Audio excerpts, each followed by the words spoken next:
আশেপাশের মানুষকে ভালো রাখতে গিয়ে অনেক কিছু স্যাক্রিফাইস করেছি, শেষমেশ দেখেছি আমাকেই স্বার্থপর খারাপ বলে দায়ী করে গেছে। এখনকার দিনে যে যত বেশি করে না, ঠিক সে তত বেশিটাই খারাপ হয়। দেখবে যে যত বেশি দায়িত্ব পালন করতে যায় সে কিন্তু ঠিক ততটাই কিন্তু খারাপ হয় পরবর্তীকালে। এই মানুষগুলো দায় এড়িয়ে চলে, সেই মানুষগুলো কিন্তু ভালো হয়ে থাকে সারা জীবন। হ্যালো এভরিওয়ান, আমি বৃষ্টি। আমার এই ছোট্ট সংসারে তোমাদেরকে অনেক অনেক ওয়েলকাম। এখন জানো তো ঘরের ম্যাটটা পাতবো, আর এখন কটা বাজে বলো তো? ভোর 3টের মতো। ভোর বলাটা কি ঠিক হলো কিনা জানি না, কিন্তু এখন বাজে 3টের মতো। তো এখানে যেহেতু আমার ভারী জিনিসগুলো তোলা বারণ আছে, তো সেই কারণে হালকা করেই প্রীতম তুলছিল পুরোপুরি ভারী জিনিসগুলো। আর এখানে সব কিছুই তো বের করতে হবে ম্যাটটা পাতার জন্য, তো সেই জন্য প্রথমে ভালো করে ঝাড় দিয়ে দিচ্ছে প্রীতম। আর দেখো যেই জায়গাগুলো ফাটা ফুটো আছে সেগুলো তো সিমেন্ট দেওয়া হয়েছিল, কিন্তু এরকম একটা করে ম্যাটের টুকরোও পেতে দিচ্ছি যাতে ঘষাঘষি না লেগে কোনোরকমভাবে ছিঁড়ে যায়। তো এখানে ভালো করে এগুলোকে পেতে দেওয়ার পর পুরো ফুল ম্যাটটা পেতে নেবো। প্রথমে জানো তো আমরা ভুল পেতেছিলাম, আমি প্রীতমকে প্রথম থেকেই বলছিলাম আমরা ভুল পাচ্ছি, কিন্তু প্রীতম কথা শুনেনি। প্রথমে পাতার পর তারপরে বলছে না শর্ট পড়বে, তারপরে যখন ভালো করে পাতলাম দেখলাম শর্ট পড়েনি, একটুর মতো শর্ট পড়েছে। তো তোমরা দেখো কীভাবে কি পাচ্ছি। আর এই ফ্লোর ম্যাটগুলো আমাদের জিজ্ঞেস করছিলে কত কি নিয়েছে, তো আমাদের না দুটো মিলিয়ে, আমি তখন দামটা ভুল বলেছিলাম, 1900 সামথিং কিছু নিয়েছিল। এটার থিকনেসটা আমি ঠিক বলতে পারবো না, কারণ ওটা আমি ভুলে গেছি। তো দেখো এখানে ফার্স্টে না এইভাবে পাতা হয়েছিল, তারপরে আমি বলছিলাম প্রথম থেকে যে ভুল হচ্ছে। ভাগ্যক্রমে জানো তো কোনো রকম কাটাকুটি করিনি, তাছাড়া যদি কাটাকুটি করে নিতাম পুরোপুরি জানো তো মানে প্রবলেম হয়ে যেত। তো আমি প্রথমে না পেতে দেখছিলাম, তারপরে আমি দেখলাম যে না খাটটা পুরোটাই বের করতে হবে। তো এখানে আমি কিন্তু খাটটা তুলিনি, আমি কিন্তু নিচে পাপোশ দিয়ে ঘষেই নিয়ে যাচ্ছি। আবার যখন ওই দিকটা তুলতে হচ্ছে প্রীতম চলে আসছে, আবার আমি যে দিকটা ঘষে নিয়ে যেতে হচ্ছে সেটা আমি ধরে দিচ্ছি ওকে। তো ওইভাবেই খাটটাকে জাস্ট বের করা হলো। আর এই যে প্রথমে পেতে দেখো আমি বলছি কখন থেকে যে এইভাবে হবে না, তো আমার কথা শুনছে না, যে বলছে না না এইভাবেই হবে, আমি ঠিক মাপ নিয়ে গেছি, এই নিয়ে গেছি ওই নিয়ে গেছি বললো। কিন্তু আমার প্রথম থেকেই মনে হচ্ছিলো যে এইভাবে পাতলে হবে না, আমি যেভাবে বলছি মানে লম্বালম্বি করেই পাততে হবে জিনিসটাকে, তবে গিয়ে সব কিছু খাপে খাপ হবে। তো এখানে প্রথমে দেখো পাতা হলো, দেন পাতার পর তখন ও বুঝতে পারলো হ্যাঁ না ভুল বলেছিলাম। তারপর দেখো আমরা ঠিকঠাক করে পেতে নিয়েছি, আর এগুলো পুরো কাটিংটাই আমি করেছি, ঠিকঠাক করেই হয়ে গেছে। কেমন লাগছে অবশ্যই জানিও। আর এইসব করতে করতে অনেকটা মানে সকাল হয়ে গেছিলো। তারপরে একটুখানি শুয়ে টুয়ে দেখো অর্ক স্কুল থেকে এসে বলছে মা আমাকে মাটন, মানে আমি আজকে মাটন খাবো। তো অল্প জানো তো প্রীতমের সামনে থেকে গিয়ে মানে মাটনটা এনে দিল। আর এইসব করার জন্য জানো তো ঠিকঠাক করে রাতে ঘুমটাও হচ্ছে না, তাই সকালবেলায় উঠে না মানে ঠিক মেজাজটা খিটখিটে রয়েছে, মানে অর্ককে একটু বকাবকি করে দিচ্ছি, ওই চলছে খিটখিট। তো এখানে দুধটা গরম করে দিয়েছি, এবার আমি ঘরগুলোকে ঝাড় দিয়ে দিচ্ছি। দেখো মানে জিনিসগুলো কালকে রাতে মানে কালকে সকালে অনেকটা সকালে করেছিলাম, তো আর না করে উঠতে পারিনি, এগুলো বাগি গুছি রাখতে পারিনি, তাই সকালবেলায় উঠে প্রীতমে আমাকে এগুলো বাগাচ্ছি। আর এখানে অর্ক স্কুল থেকে চলে এসছে, বিশাল দস্যিপানা করছে জানো। আর এখানে প্রীতমের সাথে আমি এখানে ভাত বসাচ্ছিলাম, আর এখানে বকর করছিলাম কিছু একটা নিয়ে, হাসি ঠাট্টা মজা কিছু একটা চলছিল মনে হয়, আমার ঠিক মনে থাকে না জানো তো কখন কি কথা বলি। তো এখানে দেখো ভাতটা বসিয়ে দিলাম, আর এখানে সব কিছু জানো তো ম্যাটের উপরে তো গরম করে রাখতে পারছি না, তাই আর কি। আর আজকে দেখলাম চাল বারণ, তো একটা বস্তা অবশ্যই চালের নিয়ে আসতে হবে। তো এখানে চালটাকে ভালো করে ধুয়ে আমি ভাতটা এখন বসিয়ে দিচ্ছি, যেন অনেকটা বেলা হয়ে গেছে। মানে অর্ককে স্কুল দিয়ে এসে আমি আর প্রীতমে ঘুমিয়ে পড়েছিলাম, একটুখানি রেস্ট দিচ্ছিলাম শরীরটা ভালো লাগছিল না একদম। তো ওই করে এসে পড়ে জানো তো আর করে উঠতে পারলাম না, মানে এতটা টায়ার্ড লাগছিল। তো এখন এতক্ষণে ভাত বসালাম, আর অর্ককে স্কুল থেকে এনেই না একটু রুটি খাইয়ে দিয়েছি। তো এবার মাটনটা আমি প্রেশার কুকারে সেদ্ধ করতে দেবো, কেননা অনেকটা বেলা হয়ে গেছে। মানে আমরা খাবার খেয়েছি মোটামুটি ভাবো না 3টে 3:30 এরকম টাইম করে, মানে এইসব করে উঠে তারপরে আবার ঘরটাকে গোছানো বাগানো করা সব কিছু মিলিয়ে। আর আলমারিটা মনে হয় কাল পরশু করে আমরা পেয়ে যাব, কারণ আজকের থেকে দেখলাম হালকা রোদ দিয়েছে। তো গেছিলাম, তো উনি বললো কাল এইরকম যদি রোদ থাকে তাহলে কাল পরশু করে আমাদেরকে মানে রং করে দিয়ে দেবে। তো ভালোই হলো, ম্যাটটা তো পাতা হয়ে গেল, আর আলমারিটাও আস্তে আস্তে চলে আসবে। এক দিদি দেখলাম বলেছে পরবর্তীকালে যেন আমরা একটা স্টিলের খাট নিয়ে নিই। হ্যাঁ অবশ্যই নেব, তোমরা আশীর্বাদ করো সকলে, তো আমরা আস্তে আস্তে সব কিছু করে নিতে পারবো আশা করছি। সময় তো সবার এক যায় না বলো, কখনো খারাপ যায় কখনো ভালো যায়, সব কিছু পরিস্থিতিকে মানিয়ে নিতে পারলেই ভালো, এইটুকুই আমি মনে করি। আর এখন প্রীতম উপরটা পরিষ্কার করছে। বাজতে যাচ্ছে 2টো, কিন্তু আমাদের এখন রান্না হয়নি। এখন রসুন ছাড়ানো হচ্ছে, লঙ্কা ছাড়ানো হচ্ছে, তারপরে আমাদের বাড়িতে হবে হচ্ছে মাটন, তাই তো? Mutton chicken. মাটন চিকেন হবে, মাটন চিকেন খেতে পারে এটা? এখানে অর্ক বাবু মাটন চিকেন খেতে পারে। আমাদের বাড়িতে হচ্ছে খাসির মাংসের পাতলা ঝোল। খাসির মাংস কি করে বানাবো? থাম চালাম চালু দিয়ে। শুধু আলু ছুলে দাও। আলু? আলু নেই তো। মাংস করতে গিয়ে দেখছি আলু নেই, এই নেই সেই নেই, তারপরে আবার আলু গিয়ে নিয়ে এলো। আর এখানে আমি এখন মশলাটা বেটে ফেলবো। এখানে আদা রসুন যা যা মাংসের মশলায় লাগে ওই সবই আছে। প্রীতম রসুনটা বসে বসে ছাড়িয়ে দিল। অনেকটা দেরি হয়ে গেছে গো, 2টোর সময় বাজছে। তো অর্ককে যেহেতু এসে একটা ভারী খাবার খাইছিলাম সেই কারণে অসুবিধা হয়নি। আজকে বেশ মানে এই 2 দিন না খুব বেশ দেরি হয়ে যাচ্ছে। আর আজকে প্রীতমের অফিসের ছুটি ছিল, তো গিয়ে তাড়াতাড়ি করে রান্না করার ব্যাপারটাও ছিল না। আজকে একটু ভাবছি যেন বিকাল দিকে বাসনের র্যাকটা নিতে যাব, তো সেই কারণে দেখি 4টে তো বেজেই যাবে এইসব কাজকর্ম করতে করতে। এখনও ঘরগুলো পরিষ্কার করা হয়নি, সব করে তোমাদেরকে লাস্ট টাইম অবশ্যই দেখাবো। তো এখানে সব মশলাগুলোকে আস্তে আস্তে বেটে নিলাম। আর এই মশলা বাটা হয়ে গেলে আমি তাড়াতাড়ি করে রান্নাটা চাপাবো। প্রেশার কুকারের মাংসটা তো সেদ্ধ করে নিয়েছি, তো এরপর বেশিক্ষণ আর লাগবে না, জাস্ট আলুটাকে ভেজে কষে চাপিয়ে দেবো। আর প্রীতম এত সুন্দর আলু কেটেছে, তোমাদেরকে দাঁড়াও দেখাচ্ছি। এবড়ো খেবড়ো কিন্তু তাও কেটে দিয়েছে, হাতে হাতে হেল্প করে দিচ্ছে, এটাই অনেক। ঘরের মানুষটাই খাবো, তো ঝোলে দিলে অসুবিধা নেই। তোমাদেরকে ক্যামেরাটাকে জুম অ্যান্ড জুম আউট করে দেখালাম। মাঝে মাঝে অনেকে বলে যে তেলটা বেশি থাকে, তো এটা যেন তো ক্যামেরার একটা লেন্সের ব্যাপার থাকে, জুম করলে বেশি লাগে, কম মানে একটুখানি যখন লেন্সটা মানে ক্যামেরা, আমি জানি না এই ব্যাপারগুলো, কিন্তু এটা হয়। তোমরা যারা এইসব ব্যাপার জানো তারা ভালো করে বুঝবে। তো এখানে আলুটাকে দেখো একদম মানে ভেজে নিচ্ছি। আগে এখানে মাটনটাও মানে সেদ্ধ করে দিয়েছি, 2টো সিটি দিয়ে মাটনটাও সেদ্ধ হয়ে গেছে ভালো রকম। জাস্ট একটু কষে জল ঢেলে দিলেই হয়ে যাবে, বেশিক্ষণ সেদ্ধ করতেও লাগবে না। তো এখানে আলুটাকে উল্টে পাল্টে ভেজে নিচ্ছি। আর আলুগুলো বেশ কেটেছে, ঠিকঠাকই আছে, মানে আমরা ঘরে খাবো ঠিকই আছে। তো এখানে আলুগুলো কাটা হয়ে মানে ভাজা হয়ে গেছে। এবার আলুগুলোকে আমি তুলে রাখছি। এবার মাটনটা তাড়াতাড়ি করে চাপিয়ে দেবো। তারা একটু তেলটা কমিয়ে নিই, কারণ মাটনে এত তেল লাগে না। আমি জাস্ট আলুগুলো ভাজার জন্য নিলাম, মানে তাড়াতাড়ি ভাজা যাবে তাই। তো এখানে একটু চিনি দিলাম, কারণ মাটন হোক চিকেন হোক যে কোনো জিনিস চিনি দিলে কালারটা খুব ভালো আসে শুনেছি। আর তেজপাতা দিলাম আর পেঁয়াজ কুচি দিলাম। এবার পেঁয়াজটার মধ্যে নুন দিয়ে একটু লাল লাল করে মানে পেঁয়াজটাকে একদম গলিয়ে ভেজে নেবো। এখানে নুন দিয়ে দিচ্ছি যাতে তাড়াতাড়ি করে হয়ে যায় এই ভাজাটা, সেই কারণে। আচ্ছা, তোমাদের সাথে কি এরকম কোনোদিনও হয়েছে যাদের জন্য তোমরা সবথেকে বেশি করেছো তারাই একদিন দায় ঝেড়ে ফেলে দিয়েছে, বা পরবর্তীকালে তাদের কাছ থেকেই তোমরা সবথেকে বেশি খারাপ ব্যবহার পেয়েছো? আমার সাথে কিন্তু বহুবার বলবো না, প্রতি ক্ষেত্রে হয়েছে, প্রতি ক্ষেত্রে। মানে যাদের জন্যই বেশি করতে গেছি, বেশি আপন্নতা ফলাতে গেছি না, তখনই দেখেছি মানে এত খারাপ হয়েছে। মানে এখন তো আমার ভয়ই লাগে কারোর সাথে সেইভাবে মিশতে।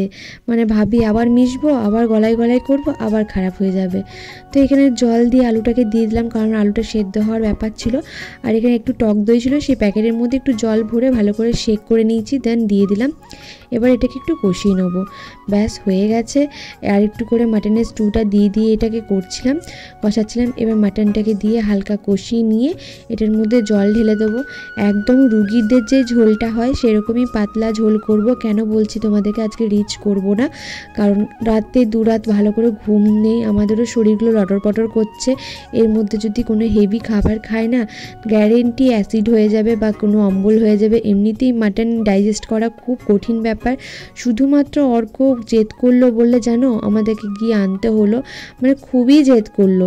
তো সেই কারণে আর খাবার দাবার দিক থেকে না জেদ করলে কেমন একটা খারাপ লাগে। ওর তো তেমন কিছু জেদ করে না, খেলনাধুলা, সেই কারণে জানো তো খাবার দাবারটা জানো তো সবটা চেষ্টা করি খাওয়ানোর দাওয়ানোর। আর এখানে দেখো ঘরগুলোকে ঝাড় দিয়ে দিচ্ছি। আচ্ছা, ফ্লোর ম্যাটটা কেমন লাগছে একটু জানিও তো, মানে মোটামুটি ভালোই লাগছে বলো। আর জানো এই বাড়ির যে দিদিরা থাকে সেই দিদিদেরকে এসে দেখালাম, তো এই দিদিরা কি বলছে জানো, বলছে পুরো হুলিয়াটাই চেঞ্জ হয়ে গেছে। মানে প্রীতমকেও বলছে কেউ বলবে এইটা সেই বাড়ি, অনেকেই ভাঙা বাড়ি এই বাড়ি ও বাড়ি বলো, কিন্তু একটা কথা বলছে জানো তো, নিজের শেকড়টা কখনো বলা উচিত না। মানে যে খারাপ সময়টা তুমি পার করছো, যতই টাকা হোক অর্থ হোক যাই থাকুক না কেন, কখনো ভোলা উচিত না। আমি কিন্তু আমার ছোটোবেলাকার যেই অবস্থা থেকে মানুষ হয়েছি বলতে পারো, একদম ছোটোর থেকে আমি না সেই অবস্থাটা কোনোদিন ভুলেছি, আমার বাবা যেভাবে আমাকে মানুষ করে না সেই অবস্থাটা আমি ভুলেছি, আর না আমি আগে যেরকম ছিলাম সেই অবস্থাটা ভুলেছি, না এখনকার যে অবস্থায় আছি সেই অবস্থাটা কোনোদিন ভুলবো। কেননা প্রত্যেকটা অবস্থায় কিন্তু মানুষকে শিক্ষা দিয়ে যায়, কিছু না কিছু শেখার আছেই, আর শেখার তো কোনো শেষ হয় না, কথাই আছে না। তো এই ফ্লোর ম্যাটগুলো দেখো ভালো করে এবার ফিনাইল জল দিয়ে মুছে নিচ্ছি। একজন জিজ্ঞেস করেছিল বোন যে দিদি এগুলো মোছা যাবে? হ্যাঁ, এগুলো রাফ ইউজ করা যাবে। মানে কি বলো তো, যেরকম ঘরের মানে ফ্লোর মোছামুছি করো এগুলো ঠিক ওইভাবেই মোছামুছি করবে, আঠা না দিলেও কোনো অসুবিধা নেই। এগুলো দুদিন পর অটোমেটিকলি তোমার খুব সুন্দরভাবে ফ্লোরের সাথে চিটে বসে যাবে, মানে মিক্স হয়ে যাবে ঠিকঠাক করে যদি পাততে পারো, তো ভালোই লাগবে। তো দেখো এই যে দিদিদেরকে ডেকে এনে দেখাচ্ছি, আর দিদি এই যে বাবু সব দেখছে ঘুরে ঘুরে, মানে ওরা নিজেরাই অবাক হয়ে গেছে ঘরটা দেখে। হ্যাঁ, একটু খরচা তো হয়ে গেল এই মাসে, বুঝতেই পারছো, আমার জন্মদিন, অর্কর জন্মদিন, প্লাস মানে আমাদের শিলিগুড়িতে আসার পর থেকে প্রীতম যা যা সেভিংস করেছিল সেখান থেকেই পুরোটা গেল বলতে পারো। আর এখন যা আমাদের অবস্থা সে তুলনায় বলবো একটা মানে হিউজ অ্যামাউন্টই খরচা গেছে, কিন্তু কিছু করার নেই জানো তো, খুব খারাপ লাগছিল অর্কর জন্য, সেই কারণেই করলাম। তো এই হলো আজকে আমাদের লাঞ্চ, আমাদের নতুন ঘরে হয়ে গেছে, নতুন ঘরে মাটন আর ভাত। এখনো আমি আর প্রীতম এর জন্য 1 বছর আগে আমাদের চ্যানেলটা, এটা সেলিব্রেশনও করব, এটা সেলিব্রেশন আছে। 20 টাকা একটা চ্যানেল ছিল, চ্যানেলটা মানে হয়ে যায়, ডিঅ্যাক্টিভেট হয়ে যায়, ডিঅ্যাক্টিভেট না ডিলিট হয়ে যায়, মানে রিমুভ করে দেয় কিছু পলিসির জন্য। তো সেটা 1 বছর পূরণ হলো, সেই জন্য ভাবলাম কিছু ছোট মাটন নিয়ে এলাম, এবং লেট হয়ে গেছে এই ম্যাটটা পাততে পারতে, দেখছো কটা, এখন অনেক কাজ বাকি, 4টে বাজছে, 4টের সময় খাচ্ছি, স্নান করা নেই, আমরা খাবার খাচ্ছি। অর্ক স্নান করে নিয়েছে, আমি আর প্রীতম এখনো অনেক কাজ আছে। ঠিক আছে, বৃষ্টি সকাল থেকে এত রান্না করেছে, ওর শরীরটা ভালো নেই, এত রান্না না মাংস ভাতই করেছি। হ্যাঁ, মানে শরীর এইটা পরের পর রান্না করছে, ওটাই বিশাল বড় ব্যাপার। আমার তো কিছু করতে ভালো লাগে, আমি শুয়েছিলাম, আমি শুধু রসুনগুলো ছাড়িয়ে দিলাম, বাকি কাজ সবই তো করলো। তো কি বলতো, অ্যাকচুয়ালি আমাদের এখনো অনেক কাজ বাকি, ওই জন্য স্নান করিনি, আবার স্নান করবো, আবার নোংরা ঘাটবো। পিছনে দেখছো আলমারিটা এখন আসেনি, আলমারিটা চলে আসবে। আলমারি আজ প্রায় 10-12 দিন হয়ে গেল দিয়েছি, মানে সেই আমার জন্মদিনের দিনকে অর্ডার দিয়েছি, টাকাও দিয়ে দিয়েছি, কিন্তু আশা করছি স্যাটারডে সানডে করে পেয়ে যাবো নাকি, আশা করছি পেয়ে যাবো। স্যাটারডে সানডে হাফ ডাউন হয়ে গেছে কিছু। তো চলো এই খাই, আজকে রুগীর ঝোল বানিয়েছি একদম পাতলা করে, বুঝলে, খেয়ে জানো কি রকম হয়েছে। এই ম্যাটে যেন হলুদ না পড়ে, খালি গ্যাস গেল। সারাদিন যা চলছে দৌড়ঝাঁপ, মানে কাল 2 দিন ধরে আমাদের শরীরগুলো চলছে না, মনে হচ্ছে এবার বিছানার পেলেই যেন একটুখানি পড়ে ঘুমিয়ে দেবো। একটা টানা ঘুমের খুব দরকার আছে আমাদের, মানে দুজনেরই। অর্ককে তো টাইম সব কিছুই করাচ্ছি, কিন্তু আমাদের দুজনের খুব দরকার।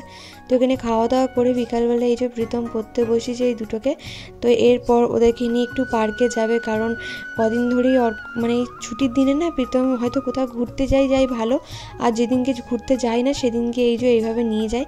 আজকে বিকালে আমাদের যাওয়ার কথা ছিল বাসনের একটা আনতে, কিন্তু বিশ্বাস করো আমার শরীরটা মানে এই অবস্থাতে আমার না এত ধকল চলছে না, মানে কি বলবো, একটা টাইম খুব করেছি, এখন আর পেরে উঠতে পারছি না, জানো কেন জানি না। এখানে অর্করা খেলছে আর আমি বসে আছি, বসে দেখছি, এত বদমাশি করে ছেলেগুলো, বাপ রে বাপ, তারা দেখাচ্ছে না, দেখো কত বদমাশি করে ছেলেগুলো। তো এইখানে বৃষ্টি আমাদের সঙ্গে আসতে পারেনি, কারণ ওর শরীরটা একদমই ভালো নেই, সেই জন্য ওকে বললাম, ও যাওয়ার ইচ্ছা ছিল, কিন্তু আমি ওকে বললাম যে আসতে হয় না, তুই ঘরে রেস্ট নে, আমি ওদিকে নিয়ে যাচ্ছি। তো এরা দেখো এবার পার্কে গিয়ে কত বদমাশি করছে, তার সঙ্গে দেখো এই বাচ্চা মেয়েটা, ও বলছে ও ঠিলবে। তারপরে এই যে এইখানে চলে এসছো, এখানে দেখো ওরা সিস খেলছে দুজন মিলে, এত বদমাশ দুজন, এই যে ওপর থেকে দেখো ওকে নামাতেই দিচ্ছে না। তারপরে এই যে ওরা দোল্লা খেলবে, তার পিছনে যে ছেলেটা, এই যে ছেলেটা এত বান্দর, বলছে আমি ঠিলবো, আমি চাপবো। এইখানে এদের খেলা শেষ, এই যে খেলা, হাঁপিয়ে গেছিস? হ্যাঁ, আরো খেলবি? বাপরে বাপরে কি বদমাশি করতে পারে এই দুটো ভালো।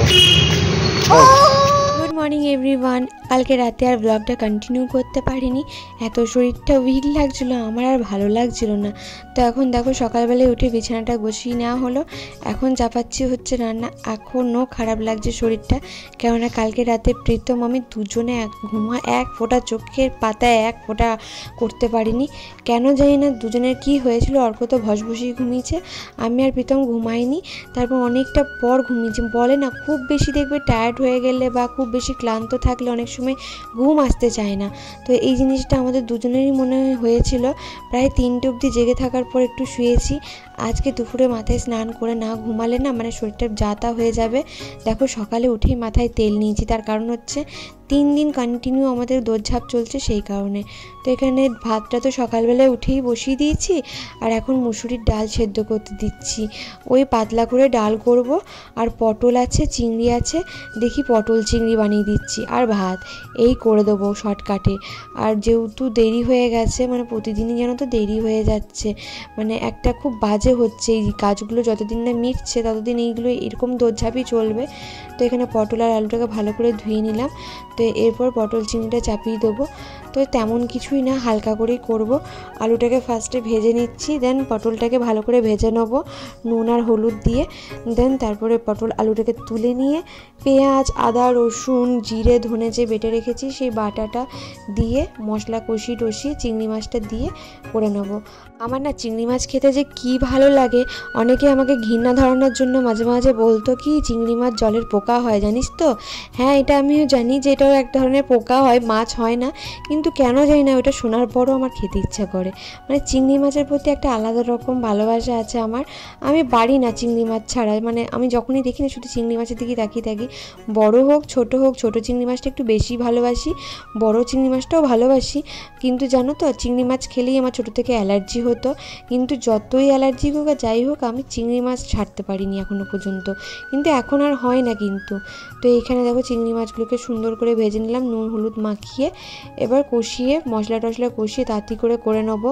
আর প্রীতমের মোটামুটি আজকে একটু তাড়াতাড়ি বেরোবে, সকাল থেকে বলেনি যে তাড়াতাড়ি করে বেরোবে। হঠাৎ করে অফিস থেকে ফোন আসার পর থেকেই বলছে আমি তাড়াতাড়ি করে যাব।